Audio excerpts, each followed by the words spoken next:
जय हिंद दोस्तों, B2I classes में आप सबका स्वागत है। देखिए दोस्तों, जिन बच्चों को उत्तर प्रदेश में सब इंस्पेक्टर की जॉब करना है उनके लिए एक बहुत अच्छी अपॉर्चुनिटी आई हुई है, जिसमें टोटल सीटों की संख्या 45 से 43 आई है।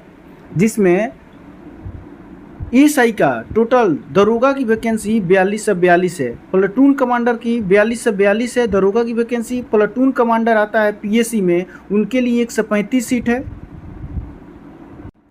और प्लाटून कमांडर उप निरीक्षक का 60 सीट है, उप निरीक्षक का 60 सीट है। और महिला बटालियन हेतु महिला उप निरीक्षक के लिए 106 पोस्ट है। टोटल 45 से 43 सीट है। देखिए दोस्तों, ये फॉर्म 12/8/2025 से शुरू होगा, मैंने आज से फॉर्म डालना स्टार्ट हो गया है। और इसका अंतिम डेट 11/9/2025 रहेगा, जिसका अंतिम डेट 11/9/2025 रहेगा। क्लियर हो? देखिए दोस्तों, इसकी शुल्क की बात करें तो इस फॉर्म को डालने के लिए शुल्क कितना लगेगा। समान ईडब्ल्यूएस ऑन पिछड़ा वर्ग के लिए 500 रुपये लगेंगे। सामान्य जो है ईडब्ल्यूएस है ओबीसी के लिए 500 रुपये लगेंगे। और जो अनुसूचित जनजाति और अनुसूचित जाति के लिए 400 रुपये तय करना होगा। ये फीस चार्ज है इस फॉर्म को डालने के लिए।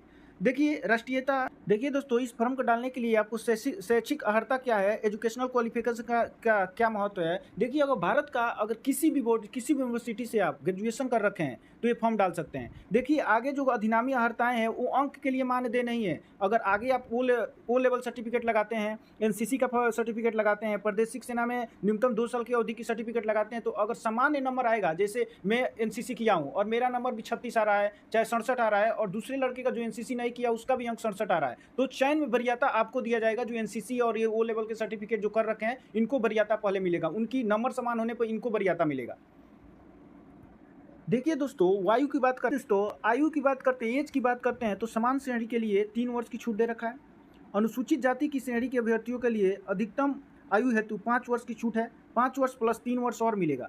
और अनुसूचित जनजाति की श्रेणी के लिए 5 वर्ष तो मिलेगा ही, प्लस 3 वर्ष और मिलेगा। 5 वर्ष के साथ 3-3 वर्ष इसमें दे रहा है। ये कोरोना काल के चलते ये छूट, उम्र सीमा में छूट मिला है, इसी वैकेंसी के लिए ही है। अन्य पिछड़ा वर्ग श्रेणी के अभ्यर्थियों के लिए 5 वर्ष की छूट अनुवाय है, 5 वर्ष प्लस 3 वर्ष। उत्तर प्रदेश राज्य कर्मचारी के अभ्यर्थियों की आयु के लिए भी 5 वर्ष प्लस 3 वर्ष, 5 वर्ष प्लस 3 वर्ष का छूट है।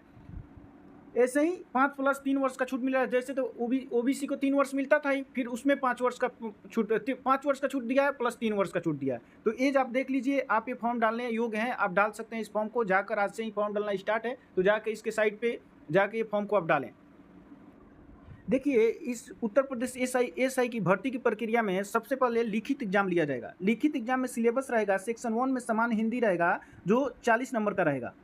फिर सेक्शन 2 में मूल विधि संविधान सामान्य ज्ञान 40 क्वेश्चन रहेगा। सेक्शन 3 में संख्यात्मक एवं मानसिक योग्यता परीक्षण, वो भी 40 अंक का रहेगा। मानसिक अभिरुचि परीक्षा, बुद्धि लब्धि परीक्षा, तार्किक परीक्षा भी 40 अंक का रहेगा। सामान्य सरल भाषा में समझिए तो हिंदी रहेगा 40 क्वेश्चन हिंदी का। मूल विधि संविधान का 40 क्वेश्चन रहेगा, माने जीके का 40 क्वेश्चन रहेगा। संख्यात्मक मैथ का 40 क्वेश्चन रहेगा और रीजनिंग का 40 क्वेश्चन रहेगा। प्रत्येक जो सेक्शन है वो 100 नंबर का होगा। तो टोटल 400 का पेपर होगा, 400 का टोटल पेपर होगा। देखिए दोस्तों, प्रत्येक सेक्शन में आपको 35% अंक लाना एकदम जरूरी है। जैसे प्रत्येक सेक्शन में आपको 35% लाना एकदम जरूरी है। उसके बाद अगर टोटल आप 50% लाएंगे तभी अगले एग्जाम के लिए बुलाए जाएंगे, अगली प्रक्रिया के लिए बुलाए जाएंगे। ये है, देखिए 400 का पेपर है टोटल। 160 नंबर का क्वेश्चन रहेगा। 160 में आप चाहें कि 160 करके आएँ, और हम रीजनिंग में ही 40 में 40 कर दिए, मैथ में 40 में 40 कर। हिंदी में आपका अगर 35% से कम आता है तो आप अगली भर्ती प्रक्रिया के लिए नहीं बुलाए जाएंगे। तो आप ध्यान रखिएगा कि प्रत्येक सेक्शन से आपको 35% अंक लाना अनिवार्य है, और टोटल 50% अंक लाएंगे तभी अगले चरण के लिए आप बुलाए जाएंगे। देखिए दोस्तों, ये लिखित परीक्षा 2 घंटा का होगा। टोटल 160 प्रश्न हो गए। लिखित परीक्षा 4 सेक्शन 4 विषय के होंगे, ये तो आपको बता दिया। देखिए, ये ऑफलाइन एग्जाम होगा, ये ओएमआर बेस पे एग्जाम होगा, आपको ऑफलाइन पे एग्जाम होगा। टोटल आपको 120 मिनट मिलेगा 160 क्वेश्चन के लिए। इसके जो बाइलिंगुअल होगा, केवल हिंदी को छोड़कर और जो सेक्शन रहेंगे, सब्जेक्ट रहेंगे, वो हिंदी और इंग्लिश में दोनों में रहेंगे। हिंदी केवल हिंदी में ही रहेगा। शारीरिक दक्षता की बात करते हैं, पीईटी की बात करते हैं, तो आपकी हाइट जो होनी चाहिए 1,68 सेंटीमीटर होनी चाहिए। अनुसूचित जनजाति पुरुष अभ्यर्थियों के लिए 160 सेंटीमीटर होना चाहिए, ये पुरुष के लिए है। आपका सीना जो होना चाहिए 79 सेंटीमीटर से 5 फीट एक्सटेंड करके 84 सेंटीमीटर तक होना चाहिए। और जो जनजातीय हैं, अनुसूचित जनजाति अभ्यर्थी हैं, उनका 77 सेंटीमीटर से फुलाने के बाद 82 सेंटीमीटर होना चाहिए। न्यूनतम 5 सेंटीमीटर सीना फुलाना अनिवार्य है। महिला अभ्यर्थियों के लिए हाइट जो रहेगा 152 से 152 सेंटीमीटर रहेगा। अनुसूचित जनजाति की महिला जो रहेंगी उनकी हाइट 147 सेंटीमीटर रहेगा। वजन महिलाओं के अभ्यर्थी के लिए न्यूनतम 40 किलोग्राम वजन होना चाहिए। जो अभी महिला फॉर्म भरेंगी उनकी न्यूनतम वेट जो होनी चाहिए 40 किलोग्राम होना चाहिए, 40 केजी की होनी चाहिए। इसकी शारीरिक दक्षता परीक्षा के बारे में देख लें तो 4.8 किलोमीटर की दौड़ पुरुष के लिए 28 मिनट में तय करना होगा और महिला के लिए 2.4 किलोमीटर की दौड़ 16 मिनट में तय करना होगा। ये होगा फिजिकल टेस्ट।